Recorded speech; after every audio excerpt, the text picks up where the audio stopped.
Let's start with the taunts. Firstly, it can't kill enemies. Well, unless you hit them hard, then maybe yes, but not like how you may think it can. And it won't make you a Jedi or a Sith Lord either. Well, that's about the taunts. Now let's look at the pros. If you like this video, please subscribe to the channel and hit on the bell icon too by the right. Hey, what's up guys, my name is Steve and you're watching JIOLOJI.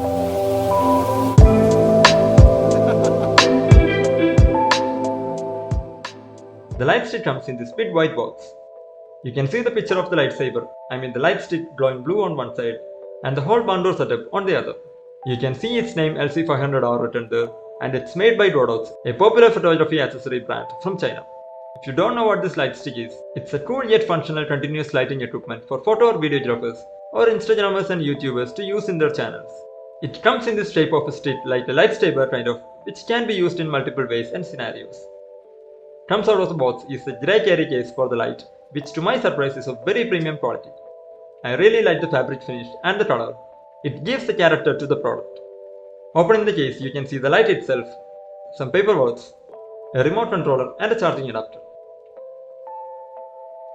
Like I said, the light does look like a lightsaber, which the company itself says in their website is very simple in shape and function.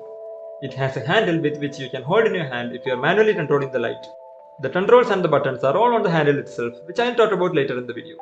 The other part of the light is almost completely light. There are two sides to the lighting area which is filled with LEDs, and they work separately and have completely different functionalities. One side has LEDs that can be used to adjust the temperature of the light, and the other side is what houses the most important part of the light, which are the RGB LEDs. It can be adjusted to almost any color in the RGB spectrum, but both sides don't work simultaneously. The light also has a barn door, and it can be used to control the shape of the light. It again works only on one side at a time, but it's very easy to swap sides. It can even be removed if we prefer to use the light like a lightsaber. It also has a tripod mount on the top and also on the bottom, so that you can use a base plate and mount it on the tripod while you set up the scene, and use the remote to control the lighting. The light has an inbuilt 2600 mAh battery inside, and it can run the light in full power for up to 1.5 hours, and can also be used with AC power using the adapter. The handle houses all the buttons and controls of this light. We have this dial which also works as a D-pad, and there is a function button in the middle. There is also an LED panel on top of the buttons to display the settings and modes that we are on. Press upon the dial to turn on the light, and the display will show the current mode that we are on. There are three modes in this light. A CCT mode where you can change the color temperature of the light, an HSI mode where you can change the hue and saturation of the light, and there is an effects mode in which you can use the many inbuilt light effects which I will talk about later in the video. You can press the mode button to cycle between different modes. Press the dim button to control the intensity of the light, which can also be seen on the display. If the intensity is set to 0, the light will turn off. The intensity can be changed from 0 to 100 with an increment of 1. As you can see here, the light gets extremely bright when set at max intensity. The intensity control is available in all three modes that I talked about. When you are in the CCT mode, the only functionality besides the intensity is the color temperature.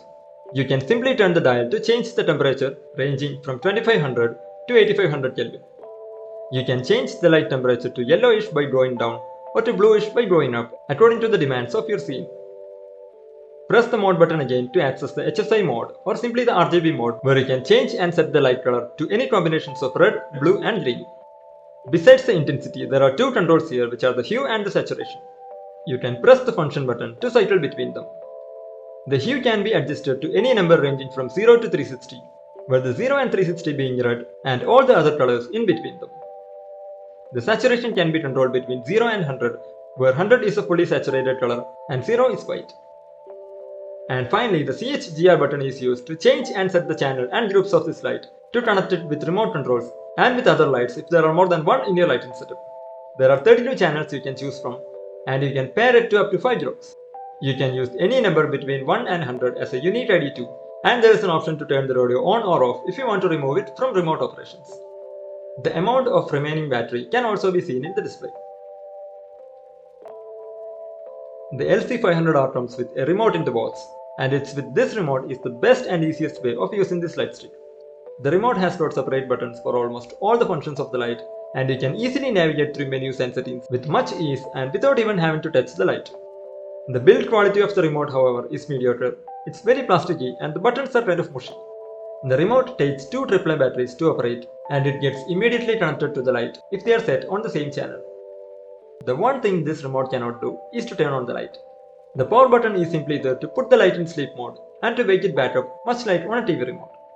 Once turned on, you can set the channels and group just like how we did it in the light earlier. Like I said, there are separate buttons for all the three modes that the light has, and you can easily jump between them with one press.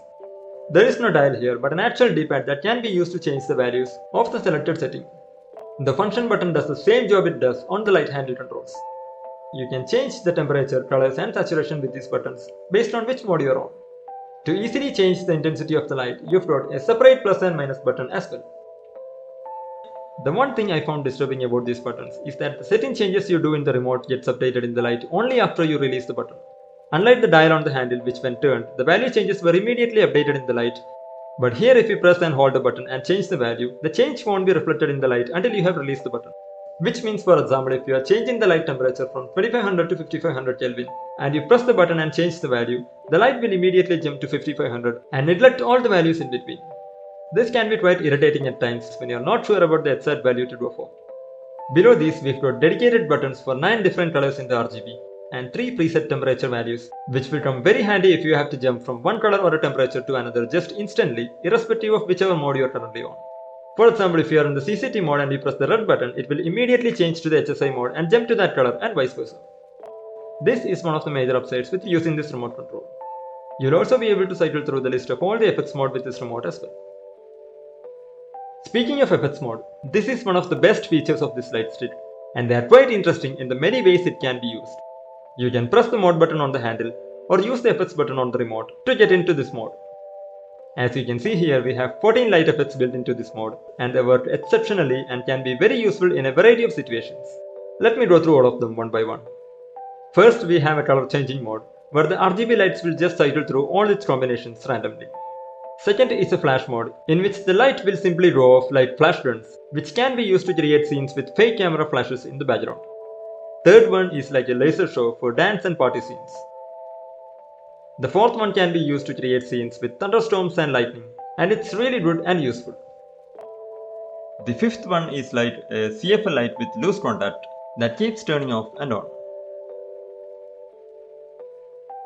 There is a TV mode which when turned on, the light will flash just like how a TV screen would, and can be used to create scenes with subject watching TV without a TV. The next two are candle and fire, which are basically the same but with slightly different flickering frequencies. These are the two I think are going to be the most useful and realistic. Then there is a fireworks effect, which will create a light effect just like how the lights from the fireworks would light up your face. The next three are cop car, fire engine and ambulance, and they are also pretty good and very useful in creating realistic light effects for short films and such. The next mode is the most interesting one, which can be mainly used to create light effects for music, but it will just light up to any sound based on the loudness and frequency of the sound.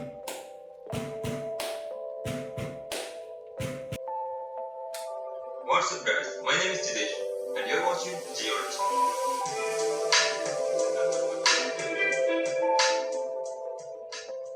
Hero is a popular brand in making good quality accessories and peripherals for... This in my opinion is quite accurate and fun. And finally there is an SOS mode, and as the name says, it will simply light up the Morse code for SOS. So these are the features of this light stick. And like I said, it can be used in a wide variety of scenarios and can be quite useful and handy for photographers and videographers as well as for YouTubers in making the scene more beautiful and appealing. It's quite useful in portrait and macro shoots as well. Overall, it's an interesting equipment to play with, and with the ease of use and the intuitive controls and features are going to make it one of the must-haves for creative photographers.